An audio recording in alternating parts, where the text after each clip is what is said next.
Hola a todos, estamos súper contentos de que estéis con nosotros en otro viernes de Inverso. La verdad que, Emma, yo ya echaba de menos poder estar en otro viernes de Inverso. ¿Cómo estás tú?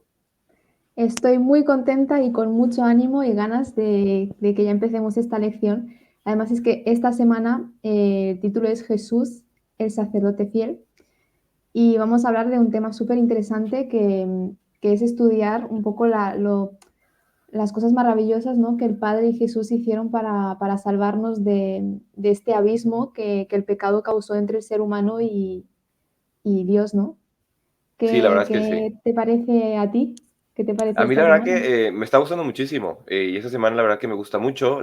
Queremos recordar a todos los que nos están viendo y escuchando que ya podéis descargar la aplicación. En la aplicación está toda la lección de Inverso, puedes estudiarla con nosotros semana a semana y si no lo has estudiado, ponle pause, lee Inverso y después vuelves con nosotros y seguro que te va a encantar porque vas a poder participar del diálogo. Pero hablando de diálogo, Emma, yo creo que estamos muy solos hoy. ¿Qué te parece si Sí, le sí, damos sí. la bienvenida a Samuel y a Nadia para que puedan dialogar con nosotros? Vamos. Hola Hola, ¿qué chicos, tal? ¿qué Hola, tal? chicos. Hola, ¿qué tal? Bien, ¿y vosotros cómo estáis? ¿Qué tal la semana? Muy bien, gracias a Dios. Les veo cara de cansados, no sé por qué, ¿eh? Es broma. Chiste local, chiste local. Algún día se lo contaremos a todos los que nos escuchen y los que nos ven. Bueno, chicos, ¿qué os parece que vayamos directo a la lucha y la victoria? Y me gustaría que me contaran, ¿vale? Y por supuesto a todos los que nos están escuchando y viendo en este momento, que en los comentarios puedan dejar una lucha y una victoria, que se animen a dejar una lucha y una victoria.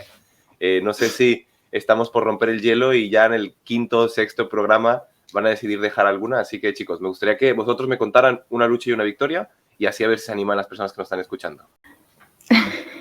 Mi lucha de esta semana es que tengo algunos objetivos a nivel académico y bueno, requieren constancia y eso, y estoy en ello. Y mi victoria es que me estoy levantando pronto porque tengo tantas cosas que hacer. Que bien, la verdad, gracias a Dios, bien. Qué guay, Samuel. qué guay. Vale. Samuel, dale. Bueno, mi lucha, mi María tirándome las orejas. No, ha sido, me he estado comiendo el coco con un versículo ante toda la semana y yo cuando me obsesiono, me obsesiono. Y claro, no lo entendí y estaba así constantemente hasta que ya el viernes pues recién lo entendí y dije, aleluya.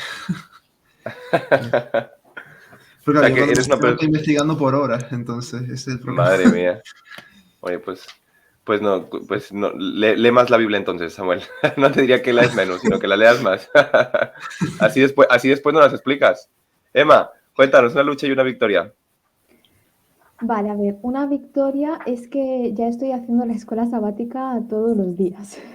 Qué O guay. sea, aparte este proyecto me está ayudando mucho para ser más constante. Pero bueno, no sé, antes lo hacía todo en un día, ¿sabes? Mm, Cuando lo hacía, porque muchas veces no lo hacía, la verdad. Y, y entonces ahora ya estoy intentando ir cada día.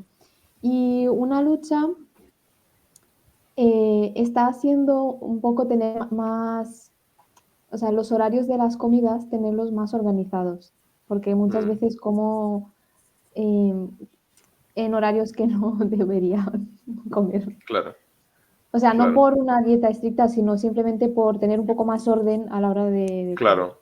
Bueno, mi lucha y mi victoria, para esta Nadia está siendo una victoria, pero para mí está siendo una lucha, lo que es levantarme temprano, porque tengo como una rutina, me puse una rutina de año nuevo, como que muy estricta de lo que tengo que hacer y bueno, tengo como cosas muy puntuales que tengo que hacer todos los días y lo voy ticando y una de las que casi nunca respeto es despertarme temprano, ¿no? Tengo que despertarme a las 7:45 y casi siempre me termino despertando a las 8:30, 8:45 y al final me retraso un montón. Pero bueno, al final, durante todo el día logro ticar todo lo que está propuesto y esa es mi victoria, ¿no? Mi victoria es que esa semana, casi los 7 días de la semana, he ticado todo lo que me he propuesto durante todos los días. Pero mi lucha es levantarme temprano. Y la verdad es que cuesta, porque en Madrid hace mucho frío y cuesta levantarse temprano.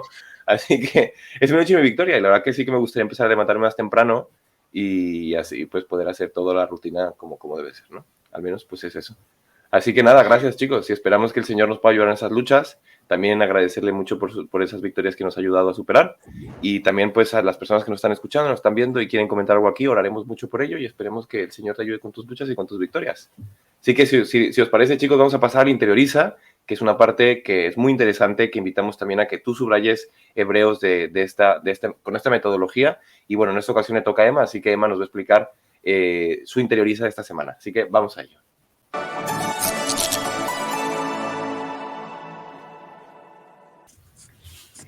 Bueno, para esta semana en Interioriza tenemos para analizar unos textos de Hebreos, capítulo 5, del 7 al 10. Así que voy a empezar a leer y a decir qué significa cada color porque está básicamente todo el texto subrayado.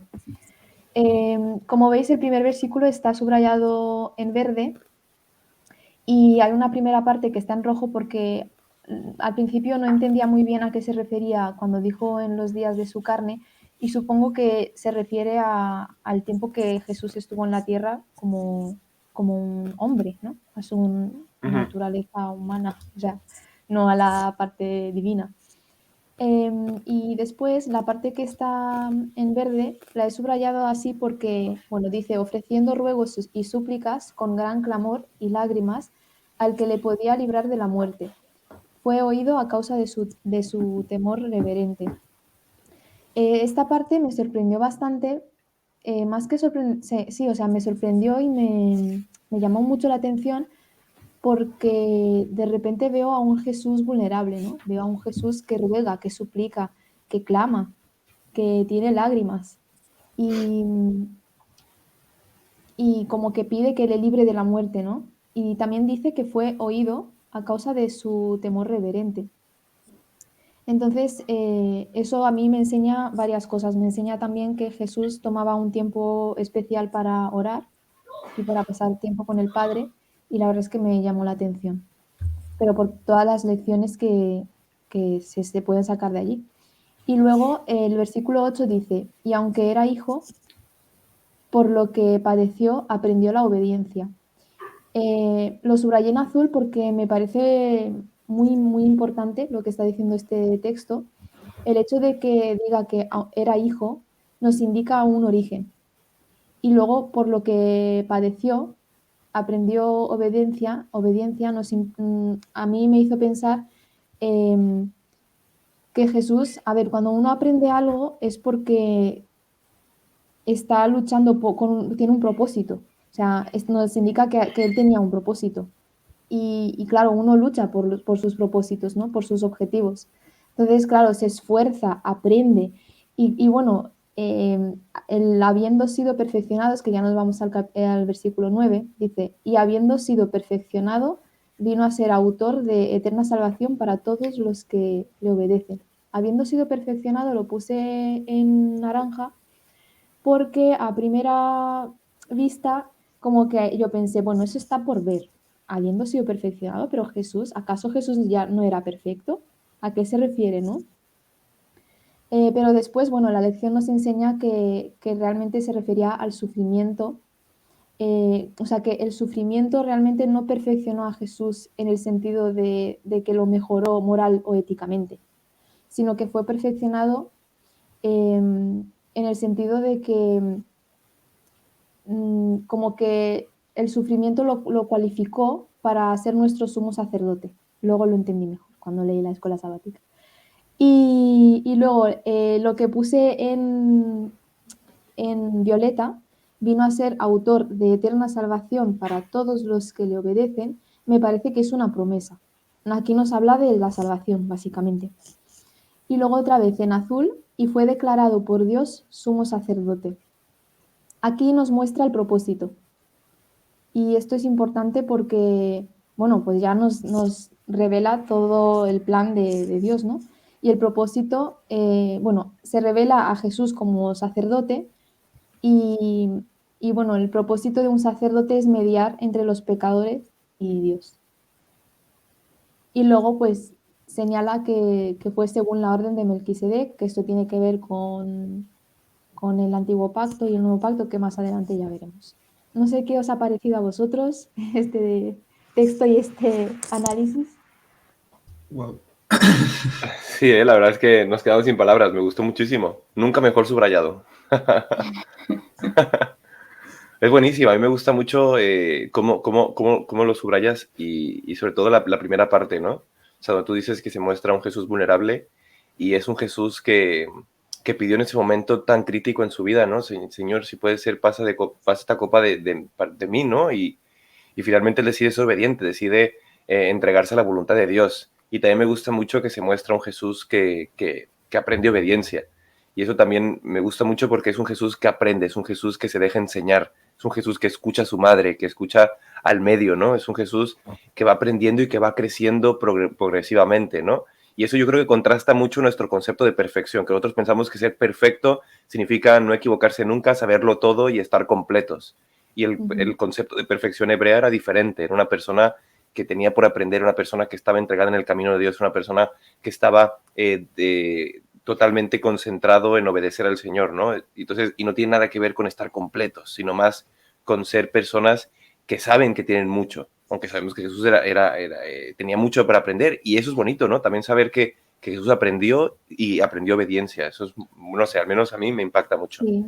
El tema de la obediencia a mí me llamó la atención porque luego lo entendí, ¿no? Que en realidad para Jesús la obediencia era nueva.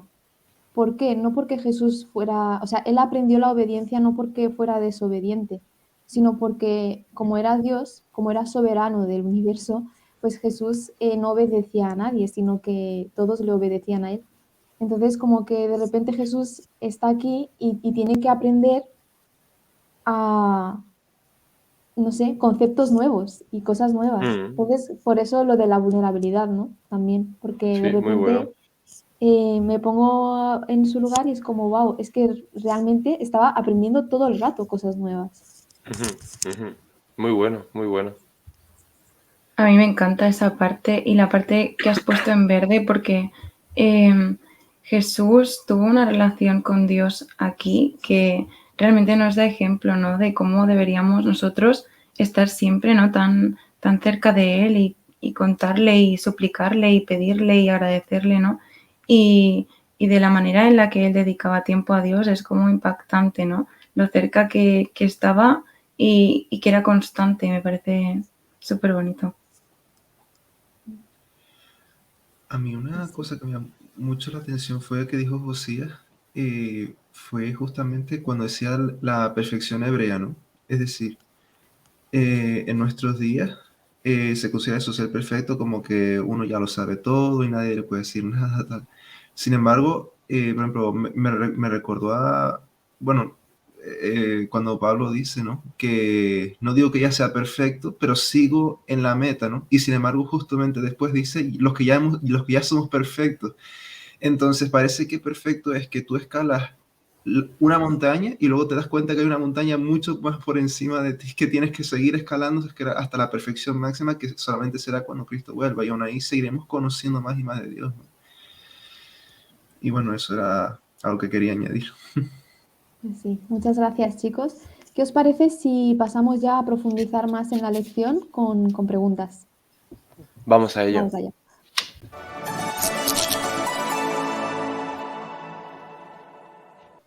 Vale, chicos. Bueno, la primera pregunta es, ¿qué significa que el pecado sea un abismo entre Dios y nosotros? ¿Por qué Dios elige a sacerdotes para librarnos de ese abismo? ¿Cuál es la diferencia entre un sacerdote y el sacerdocio de Jesús? ¿Y por qué es tan importante la orden de Melquisedec? Bueno, pues vamos a ello, ¿eh? Son muchas preguntas, pero todas están muy relacionadas y me gustaría que encontremos la relación entre ellas. Lo primero, ¿qué significa que estamos entre un abismo entre Dios y nosotros? Nosotros estábamos intrínsecamente conectados con Dios antes del pecado. Una de las características que teníamos era la conexión constante y completa con Dios, con la fuente de la vida. Y de hecho eso es lo que nos hace eternos. Nunca fuimos eternos por nosotros mismos, sino que la eternidad la teníamos como algo dado por Dios a la hora de estar conectados con Él. Cuando nosotros pecamos, a nuestra naturaleza pecaminosa lo que significa es que nosotros estamos separados de Dios, es un estado de separación de Dios, es lo que significa el pecado, estado de separación de Dios. Por tanto, hay un abismo muy grande. ¿Eso qué ha significado? Que entre ese abismo muy grande siempre tenía que haber intermediarios que hicieran de puente para poder conectarnos con Dios. Y es por eso que en Éxodo 25 nos cuenta el porqué del santuario. Dice, quiero que construyáis un santuario con la intención de que yo pueda habitar en medio de vosotros. Y Dios, de hecho, los visitaba una vez al año, en el día del Yom Kippur, cuando todo era purificado, venía algo que se llamaba la Shekinah, por lo tanto, eso era la confirmación de que Dios estaba presente con ellos, lo cual es súper interesante poder profundizarlo. Entonces, los sacerdotes en este caso hacían como intermediarios para que las personas pudieran limpiarse de pecados y pudieran estarse conectados con Dios. Necesitaban esa obra sacerdotal con la intención de que los pecados fueran perdonados, con la intención de que las oraciones llegaran al cielo, con las intenciones de poder purificarse. Por tanto, toda esa obra sacerdotal era necesaria e importante para justamente simbolizar esa conexión y ese puente que iba a llegar mucho tiempo después. Recordemos que el santuario era algo pedagógico que enseñaba lo que iba a ser la promesa mayor. Por tanto, el sacerdocio era necesario porque era la forma en la que ellos tenían, no tanto como un sistema religioso, sino era un sistema en el cual ellos podían saber a ciencia cierta, tocarlo y poder experimentar que Dios los estaba escuchando, que Dios los estaba perdonando, que Dios estaba con ellos. Por tanto, era el intercesor que hacía para conectar al cielo. ¿Eso qué significa? Que después llega Jesús y Jesús viene a ser esa gran promesa que muere en la cruz y es nuestro gran pontífex, es nuestro gran puente al cielo. No hay otro intermediario humano más en la tierra que nos conecte al cielo más que solo Jesucristo.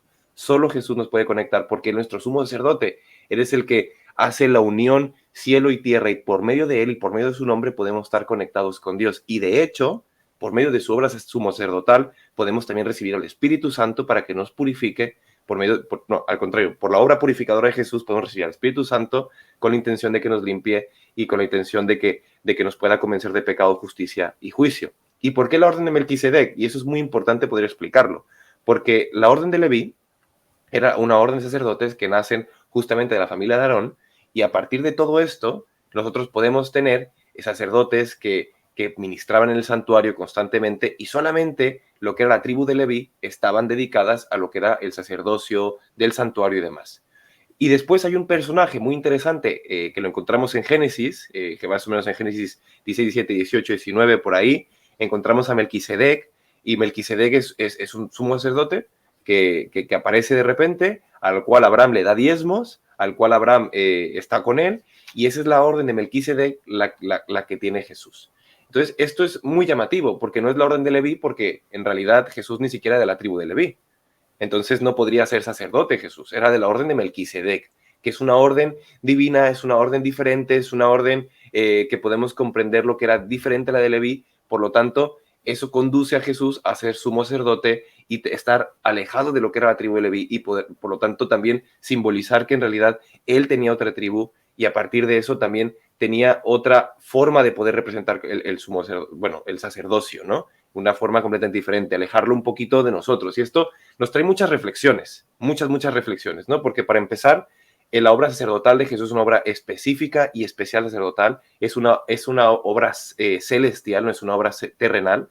Entonces lo que está hablando de que las cuestiones terrenales, finalmente Jesús las acaba en la cruz con la intención de pasar realmente a lo verdaderamente importante, que es el santuario celestial. Por lo tanto, de aquí era una sombra de las realidades mayores, como lo dice muy bien Pablo. Entonces Jesús está ministrando realmente en el santuario de la forma verdadera.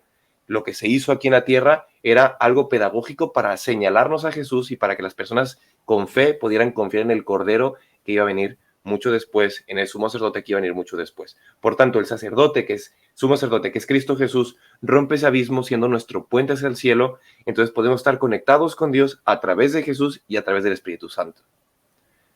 No sé si algo quieren que detalle un poquito más o quieren agregar algo sobre esto, porque seguro que me he dejado algo. Sinceramente no sé qué añadir.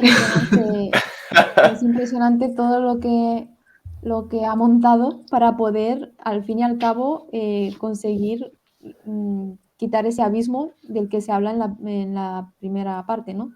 Ese abismo que hay entre el pecador y Dios. O sea, todo eso para que nosotros podamos volver a acercarnos a Dios. Sí.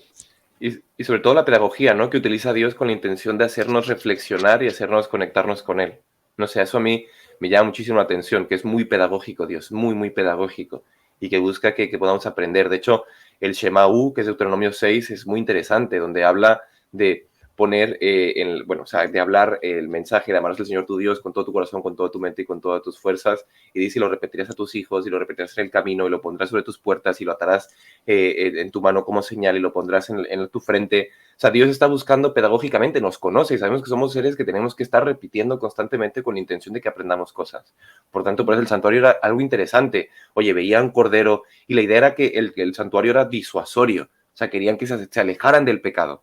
¿Y cuál fue el problema? Que los seres humanos, como dice en Isaías, lo tomamos como un sistema simplemente religioso donde llevaban el cordero y ya estaban acostumbrados a esto hasta que Dios iba a decir, estoy harto de vuestros sacrificios, me da asco la sangre.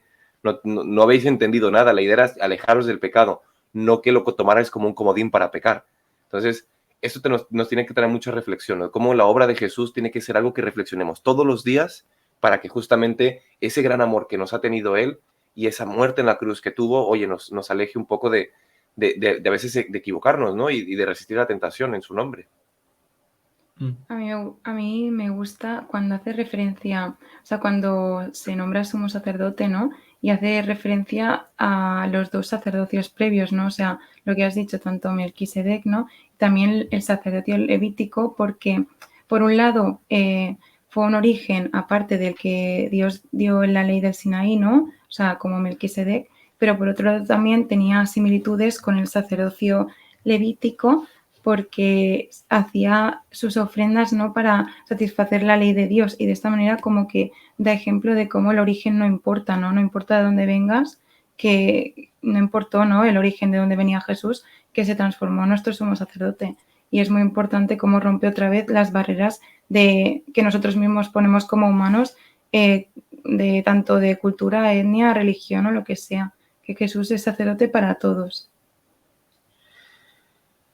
La verdad es que Total. sí, Nadia. Y la verdad, había una cosa que estaba reflexionando justamente ahora cuando lo mencionaron, y fue porque esta semana me encontré, justamente ayer, hubo un versículo que me chocó mucho y me hace pensar en la solicitud que Dios tiene para nosotros realmente, no solamente de estar un santuario en medio de ellos, sino en medio del corazón de cada uno de ellos, en lo individual, ¿no? Y ahora en Ezequiel 11:16, dice así, dice, por tanto di, así ha dicho Jehová el Señor, aunque los he arrojado lejos entre las naciones y los he esparcido por las tierras, con todo les seré por un pequeño santuario en las tierras a donde lleguen. Esa palabra, la verdad, a mí me resultó tan bonita, pero tan bonita, que me quedé, vamos, pensando en ello hasta el día de hoy todavía, ¿no? Y me muestra eso, la solicitud que Dios tiene, ¿no? Es decir, nuestro cuarto de oración, cuando nosotros estamos en privado con Dios, Él se convierte en nuestro santuario, Él está a nuestro alrededor, ¿no? Por así decirlo, como cubriéndonos con sus alas, ¿no? Y, o sea, me hace reflexionar eso, en la solicitud que Dios tiene por nosotros, ¿no? Y luego, por otra parte, la parte de que Él proviene del sacerdocio de Melquisedec. Melquisedec, o sea, será sacerdote por siempre según la orden de Melquisedec. Claro, por ejemplo, una piedra de tropiezo a lo mejor para el judaísmo sea, claro, ellos han recibido y dice que Leví iba a ser el que iba a recibir siempre el sacerdocio, tal, según la ley, ¿no?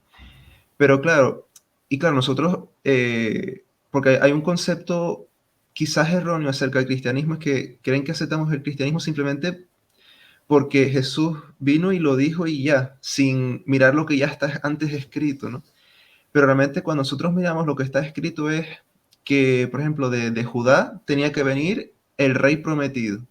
Y cuando después el rey David habla acerca de ese rey prometido, le dice que tú vas a ser sacerdote para siempre según el orden de Melquisedec, pero él venía de la tribu de Judá.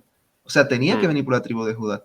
Entonces, claro, no es que nosotros simplemente cojamos el Antiguo Testamento y lo tiremos detrás de nuestras espaldas, no, sino que lo estudiamos y así es como aceptamos a Cristo.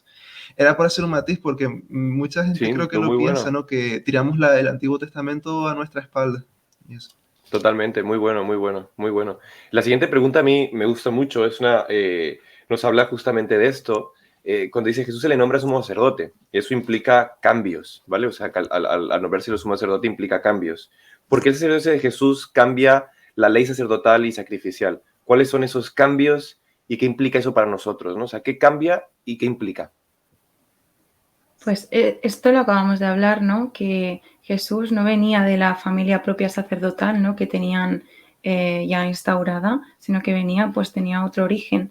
Y esto impactó en la iglesia primitiva, pero al final como que se vio que realmente él transmitía, ¿no? Ese sacerdocio, o sea, transmitía realmente pues el ministerio sacerdotal y tuvo una serie de cambios, ¿no? En lo que era pues el ministerio sacerdotal muy importantes, porque realmente hubo una transformación, ya que Jesús no fue escogido por los hombres, Jesús vino en naturaleza, con su naturaleza humana, ¿no? Y se transformó en nuestro sacerdote. Jesús no ofreció sacrificios por sus pecados, ¿no? Sino que realmente él no tenía mancha, él ofrecía él se ofreció por nosotros, ¿no? Por nuestros pecados. Otro cambio que hubo es que Jesús le pidió a Dios, ¿no? Que pudiera librarlo de la muerte y Dios lo escuchó en su obediencia y realmente le salvó, ¿no? Le hizo resucitar y le salvó de la muerte. Y también lo que hemos dicho antes, ¿no? Que ha dicho Emma, que Jesús sufriendo aprendió la obediencia.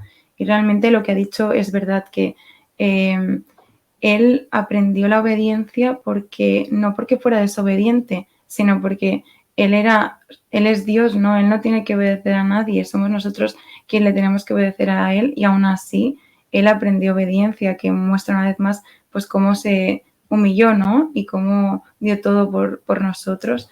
Así que bueno, eso fue uno de los cambios, ¿no? Que implicaba lo que vino a hacer cuando se declaró no sumo sacerdote. Y luego, por otro lado, cuando hablamos del pacto antiguo y del pacto nuevo, vemos que la razón por la que el antiguo pacto no funcionó es porque realmente las personas, nosotros no permanecieron en él, sino que se apartaron porque los seres humanos buscamos siempre cosas nuevas pensando que ya no nos funciona lo otro y no nos damos cuenta que no es necesario, ¿no? Pero Dios sabe cuándo realmente tiene que cambiar algo y si realmente Dios quiso cambiar el antiguo pacto fue porque vio que algo no acababa de funcionar, ¿no? Y sabía pues que necesitábamos un nuevo pacto, por eso envió a Jesús. Y realmente hay un pacto eterno, ¿no? Que hizo Dios con los miembros de la divinidad y fue mandar a su Hijo Jesús para redimirnos, ¿no? Y para salvar nuestros pecados. Por eso el plan redentor, que en verdad se llevó a cabo desde el principio, ¿no? Es el pacto que fue haciendo Dios tanto con Abraham como con Moisés, como con David, hasta que al final, ¿no? Se dio a cabo el pacto, que realmente es un pacto de amor en el que ya no es por obras, sino por gracia, ¿no? Y no es por lo que damos y merecemos, sino por lo que recibimos y creemos. Y por eso es tan importante tener en cuenta que Jesús es nuestro mediador y que nos lo da todo a cambio de nada. Y bueno, me parece súper bonito. No sé si queréis decir algo. Bueno, yo quería decir que bueno, a ver, el problema incluso del antiguo pacto, porque es algo que a veces puede darse lugar a confusión incluso en el libro de Hebreos, ¿no? Que el nuevo y antiguo pacto. Realmente se podría decir, y esto lo digo con cuidado porque tiene doble sentido, que es el mismo pacto realmente. Es decir, tenemos, por ejemplo, que el antiguo pacto, en Hebreos se nos dice que es como que uno que está supuestamente basado en obras, pero luego si te fijas en otro versículo más adelante, te dice que realmente Israel cayó porque siguió ese pacto tratando de justificarse a sí mismos. Y claro, ahí es donde está el problema. Cuando nosotros tratamos de hacernos justos por nuestras propias obras, ahí es donde nosotros vamos a errar porque toda nuestra justicia es trapo de inmundicia. Entonces, y dice la Biblia que no hay justo ni a un uno, solamente Cristo. Y es por medio de él que podemos alcanzar esa justicia, ¿no? Y claro, una vez ya que uno ha recibido esa gracia, es que ya provienen las obras, ¿no? de justicia, no es para justificarnos nosotros mismos, ¿no? Y es eso, ¿no? Que realmente son el mismo pacto los dos. Lo que pasa fue Es una diferente presentación. Exacto, Sí, sí, sí. fue justamente eso, la visión errónea, ¿no? de ese antiguo pacto que tuvo que ser desechado. Por ejemplo, si no hubieran errado, por ejemplo, con el concepto de la circuncisión, de que si tú te circuncidabas ya eras salvo, fíjense lo que incluso decían los judíos, ¿no? Que si no te circuncidas no vas a ser salvo. Si se hubiera mantenido el concepto real de eso, que era que antes que circuncidar tu carne, tienes que circuncidar tu corazón, que era lo que tenía que recordar, eso pues no habría tenido que ser desechado en aquel entonces. Y probablemente en este nuevo pacto se hubiera mantenido todavía eso, porque nos daba un recordatorio, pero tuvo que ser desechado por eso mismo. Y eso. Vale. Vamos a pasar a la siguiente pregunta, que ya es la última. Y dice así, a ver, en Hebreos 7:26 se hace una descripción muy relevante de Jesús. ¿Qué características de Jesús revela este texto y cómo podemos experimentar esas características en nuestras vidas? Vale, para este texto justamente me gustaría leerlo directamente en la Biblia porque es súper importante mirarnos los detalles, porque dice, tal sumo sacerdote nos convenía, santo, inocente, sin mancha, apartado de los pecadores y hecho más sublime que los cielos. La Biblia nos dice que si alguno dice permanecer en él, debe andar como él anduvo, ¿no? Y por eso creo que estas características debiéramos tener a Jesús como nuestro modelo para hacer lo que él también hace, no para justificarnos a nosotros mismos, sino por amor, para tener siempre el matiz correcto, ¿no? Y en la primera parte que de estas características se ve cuando dice santo, inocente y sin mancha, ¿no? Para yo decir que uno es santo, inocente y sin mancha, casi que suena a blasfemia, ¿no? Pero, sin embargo, ¿cómo podemos alcanzar esa santidad, esa inocencia, esa sin mancha, ¿no? Pues hay un versículo que nos dice en Isaías 1:18, dice que si vuestros pecados fueren como la grana, serán emblanquecidos como blanca lana. Luego, esto los anoté, no es que esté diciéndolos de memoria, por si acaso. Luego, Zacarías 3 nos menciona que, por ejemplo, estaba Josué, el sumo sacerdote, no sé si era creo que era el sumo sacerdote, y que estaba como cubierto de ropas viles, y dice que le quiten de esas ropas viles y les den un turbante blanco, todo blanco, ¿no? Y dice, mira que ha sido quitado de ti tu pecado. Y luego en Miqueas nos dice que él tira nuestros pecados a las profundidades del mar. Y luego en un salmo dice que así como es alejado al oriente del occidente, así alejó sus pecados de nosotros. Entonces así es como llegamos a ser sin mancha delante de Dios. De hecho, cuando nosotros miramos en Apocalipsis 7, el versículo 14, da una bienaventuranza acerca de aquellos que han limpiado sus vestiduras en la sangre del Cordero. Es decir, miro a Cristo, confío en su sacrificio expiatorio por mí y que su justicia me es atribuida en mi favor. Ahora, por su gracia, por medio de su poder, quiero ahora obedecer su ley. Y ahí es cuando se da Primera Tesalonicenses 4:3, cuando dice, la voluntad de Dios es vuestra santificación. Y luego después hay un tema que el término santo significa apartado para Dios, ¿no? Y luego cuando nosotros miramos en Primera de Pedro 2:9, incluso se nos dice que somos nación santa. Y por ejemplo, en el Antiguo Testamento, cuando eso es una referencia a un versículo en el Antiguo Testamento cuando dice que vosotros seráis real sacerdocio, nación escogida, pueblo santo, me seréis un pueblo de sacerdotes. Y luego después, por ejemplo, cuando da el tema de Levítico 11, dice, haréis estas cosas y seréis santos como yo soy santo. O sea, entonces, ¿qué significa? Ser apartado para Dios y no tocar el mal, ¿no? Incluso cuando miramos hablando acerca de Jesús, dice, apártese de iniquidad todo aquel que invoca el nombre de Cristo, ¿no? Y luego, el mayor ejemplo que podemos tener de esto, que a modo de resumen, porque sé que son muchos versículos que puse aquí, Apocalipsis 14, versículo 12 dice, aquí está la paciencia de los santos, los que guardan los mandamientos de Dios y tienen la fe de Jesús. No guardan los mandamientos de Dios para ser justificados, porque la justificación proviene únicamente por medio de Cristo, sino porque en Cristo lo que vale no es ni la circuncisión ni la circuncisión, o sea, obras externas para justificarte a ti mismo, sino, y hay 3 versículos que son paralelos, porque dicen lo mismo y dicen, la nueva criatura, o sea, la nueva creación, en la cual todas las cosas viejas pasaron, todas son hechas nuevas a través de Cristo. La fe que obra por amor, y luego después en otro versículo dice exactamente lo mismo, creo que es 1 Corintios 7:9 o 7:19, no estoy seguro de una de las dos, pero dice guardar los mandamientos de Dios. Entonces, la fe que obra por amor es guardar los mandamientos de Dios. El que me ame guarda mis mandamientos. Y luego la otra parte es apartado a los pecadores. Hay un versículo que dice, no os unáis en yugo desigual con los incrédulos, porque ¿qué comunión hay entre Cristo y Belial? Sin embargo, ¿significa eso que debemos apartarnos de la gente del mundo? No, así no. De hecho, el apóstol Pablo dice, os digo que no os juntéis con los fornicarios, por ejemplo, pero no os digo con todos los fornicarios, porque entonces sería necesario salir del mundo. Entonces, eso sería imposible. Básicamente, Cristo nos ha dado un ejemplo y él estaba con la gente que necesitaba de él. Nosotros debemos ofrecer esa medicina celestial a las personas para que ellos también puedan gozar del mismo deleite que nosotros gozamos a día de hoy. Y bueno, eso, ¿no? Creo que no se me ha escapado nada. No. Bueno, sí, ¿quieres decir algo?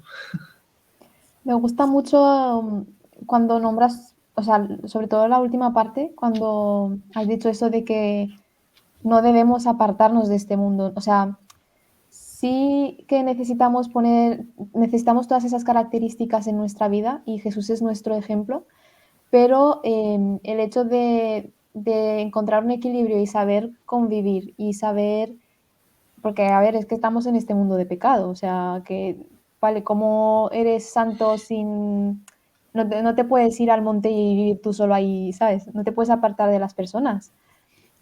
Y es más, es que Jesús en su ejemplo también nos mostró que se relacionaba, era un ser sociable, le encantaba hablar, reír, bromear, ¿no? Estar con todo el mundo, hablar con todo el mundo. Entonces, me gusta mucho esa parte porque como a mí personalmente como que me lleva a la realidad, ¿no?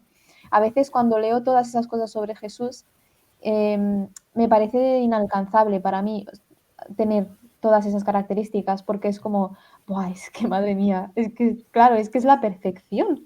¿Cómo voy a llegar yo a eso, no?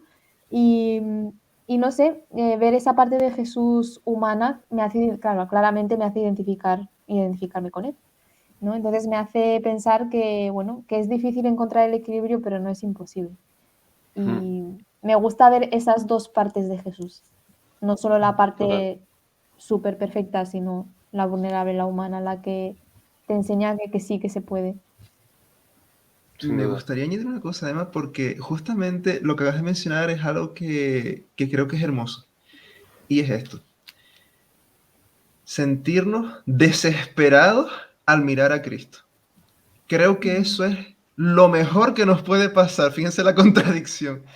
Porque hay un libro que es El Camino a Cristo de Ellen White, que el que no lo haya leído, se lo recomiendo, de verdad, eso es una joya. A mí me cambió la concepción de Dios para siempre. Y dice que a medida que el Espíritu Santo va avivando más nuestra conciencia, nos vamos comparando más con Cristo, es que realmente las tinieblas se están desvaneciendo y nos estamos viendo como realmente somos, pecadores, malvados, llenos de egoísmo. O sea, vemos eso, pero es que el enfermo necesita ver su pudredumbre para poder ser sanado. Y lo digo así tan salvajemente, por así decirlo, que es que así es como uno se sienta ante Dios. Cuando uno ve lo que realmente es y quedas desnudo ante Dios, ahí es cuando realmente tú puedes ser vestido. Por eso Jesús dice, ¿no? O sea, ¿cómo es? En Apocalipsis 3, ¿no? Cuando dice que nos creemos a veces que estamos llenos de vestiduras tal, precisamente por esto es que es una gran bendición el compararse con Cristo y sentirse desesperado, porque cuando uno ya se olvida completamente de uno mismo y dice, Señor, sálvame, que me ahogo, como dijo Pedro, ¿no? Ahí es cuando Jesús viene en nuestro rescate y dice, Samuel, pues venga, ven, vamos a luchar ahora juntos. Has intentado luchar por tus propias fuerzas. Ahora has visto que has caído, estás derrotado. Ahora, por medio de mi fuerza, te voy a dar mi Espíritu Santo para que ahora tú puedas hacer mis obras a través de mí y no por tus propias fuerzas. Y si 7 veces vuelves a caerte, 7 veces vuelve a levantarte, porque yo estoy contigo. Entonces eso era un tema que me llamó Muy mucho la bueno. atención y bueno, para dar aliento si alguien también siente esa misma cosa que me estás comentando, porque yo también he Claro, sentido eso mismo. sí, es que eso es lo bonito de Jesús, ¿no? Que al mismo tiempo que te hace verte a ti mismo la realidad de cómo eres y entras en esa desesperación, Él te da ese aliento y te dice, oye, no te preocupes, es que lo puedes hacer conmigo, ¿no? Y es como, ven a mí, yo te he Exacto, escogido, escógeme tú a mí. Muy bueno. Escógeme. exactamente. Bueno, chicos, la verdad ha sido súper interesante poder escucharles y a mí ese texto me gusta muchísimo, ¿no? Donde nos habla de cómo tenía que ser el sumo sacerdote celestial, un sumo sacerdote limpio, donde no tenía que ofrecer sacrificios diariamente, ¿no? Sino que solo un sacrificio sirvió para siempre y eso es lo que me gusta, ¿no? Esto lo hizo una sola vez para siempre cuando se ofreció a sí mismo, ¿no? Y saber que realmente su ofrecimiento es el que nos da la capacidad de poder conectarnos con Dios, que nos da la capacidad de que Dios pueda escuchar nuestras oraciones, ¿no? Y que el Espíritu Santo, como dice Romanos, intercede por nosotros con gemidos indecibles, que nos convence de pecado, justicia y juicio, que nos justifica, que nos salva, que... Entonces, oye, en Jesús lo encontramos todo y ojalá que lo podamos reconocer y es una realidad para nuestra vida. Así que, chicos, muchas gracias por este diálogo, por este momento tan profundo de poder encontrarnos con Jesús y ha sido algo muy bonito. Así que, ¿qué os parece si pasamos directamente al Implícate? Vamos a pasar a poder buscar eso que tanto queremos, que es aplicar los principios de la Biblia a nuestro día a día. Así que vamos a ello, pensar en consejitos prácticos y vamos a contárselo a nuestros amigos. Vamos allá.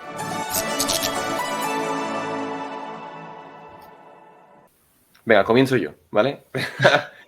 Hay algo que me llama mucho la atención, es que si sabéis que los judíos tenían algo que ponían en las puertas, que ponían el Shemaú en las puertas y después tienen lo que, bueno, son nombres hebreos que en este momento la verdad que se me han escapado, pero también tienen unas cosas que las ponen aquí y se las enredan en las manos y luego también tienen un cuadrito que se lo ponen en la frente y esto es por referencia a Deuteronomio 6. Ellos eran muy visuales, ¿no? O sea, no hacían imagen de nada, sino eran muy visuales porque finalmente Dios siempre buscaba esa pedagogía. Entonces, yo siempre recomiendo algo muy práctico, es que busquemos cosas pedagógicas que nos puedan recordar, por ejemplo, leer la Biblia, que nos puedan recordar las promesas, las promesas que nos da, que nos pueda recordar a Jesús. Oye, quizá, por ejemplo, en la puerta, antes, perdonadme, podemos poner un papelito, ¿no? Donde ponga ahí, recuerda antes de salir, orar, ¿no? Algo así. Cualquier cosita que te pueda recordar esto, ¿no? Y antes de desayunar, hacer algo. Quizá pues una pulsera que ponga una inscripción con símbolos que te recuerde orar, hacer esto, hacer lo otro, ¿no? Somos personas pedagógicas y sería bueno que los principios de la Biblia cada vez busquemos alguna forma de que se nos queden grabadas, ¿no? Pues puede ser pintar, puede ser lo que sea, ¿no? Que esté reflejado con el arte y algo que nos pueda ayudar a nosotros a recordar y a volver a Jesús todos los días. Esa es mi recomendación. Así que, chicos, ¿alguno de vosotros? Yo, Josías, mi consejo iría por donde tú estás yendo, pero acerca de la persona que, por ejemplo, siente la enormidad de su pecado. Hay muchas veces que la gente cuando se miran a sí mismos y miran a Dios, hay una canción que es de Mariana Coronel que es Carta para Dios, ¿no? Que dice, hoy vengo a ti, necesito tu luz. Algo así dice, ¿no? Y básicamente está mostrando la desesperación humana al mirarse a sí mismo. Entonces, ¿qué es lo que yo aconsejaría?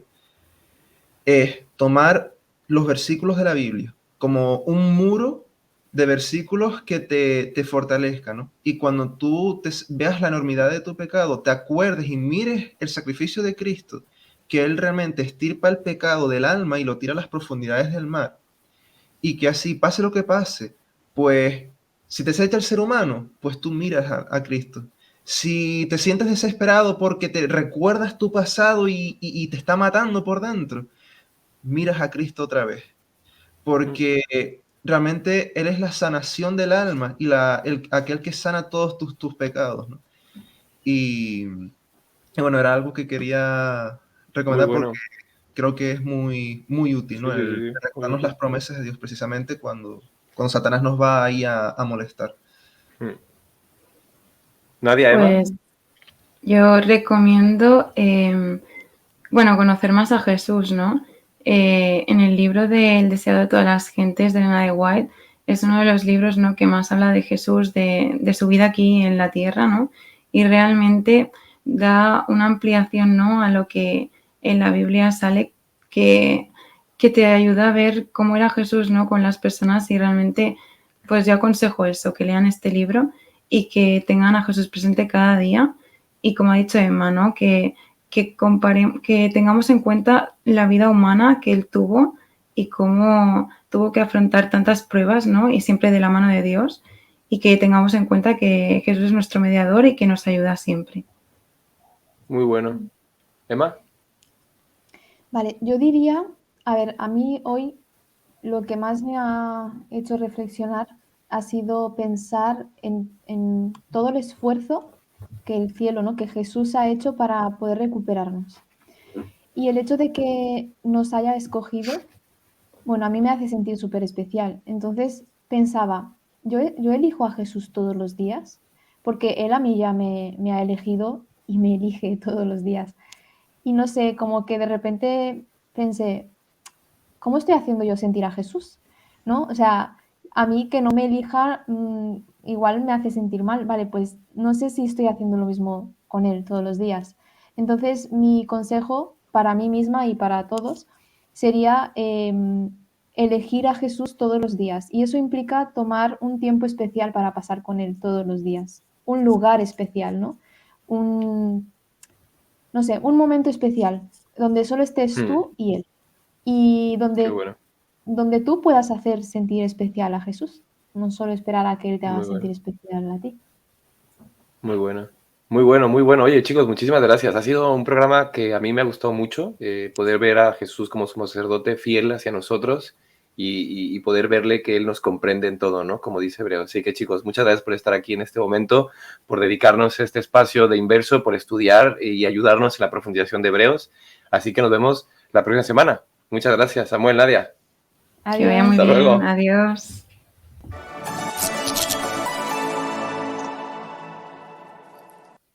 Hola, Emma, Llegamos a ¿qué la tal? final. Llegamos al final y la verdad que muy contento, estoy muy contento y la verdad que me gustó mucho los consejos prácticos que dieron, ¿no? Que es de volver a Jesús todos los días, estar ahí con Él, insistir en nuestra vida cristiana y, bueno, ojalá que podamos aplicarlo. Tú, Sí. Emma, qué te llevas en este programa? Me llevo cosas muy prácticas, la verdad. Me llevo, bueno, todos los consejos que habéis dado todos vosotros. Y me parece que el tema de esta semana es un tema bastante profundo. Sí.